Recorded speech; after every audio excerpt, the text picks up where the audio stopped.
Algebra 2 EOC practice test number 24. A chemical is added to water to a concentration of 15 parts per million.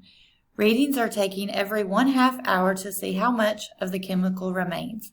The readings are recorded in the table shown. So under time, it's 1/2 hour, 1 hour, 1 1/2, 2 hours, and then the concentrations that go with that. Which function models the concentration of the chemical in T hours?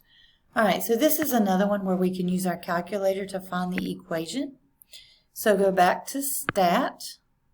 We want to edit. We want to put our table in. So again, we're going to put our time in L1. Make sure you put 0 because that's the first number there. 0.5, 1, 1.5, and 2. All right, now L2, we're going to have 15.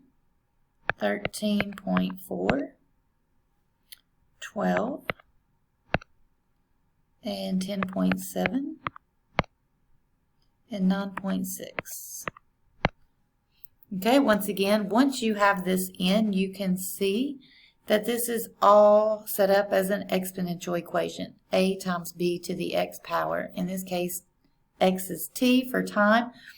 But it's still an exponential equation. So we're going to go back to Stat. We're going to go over to Calculate, and we're going to find the exponential regression. We're going to hit Enter. We're going to pull from list 1 and 2, and we're going to calculate. So you can see that A is 14.99. So that eliminates the first and last one. And then B is 0.799. If B is 0.799, that means our correct answer is R. So for number 24, the correct answer is R.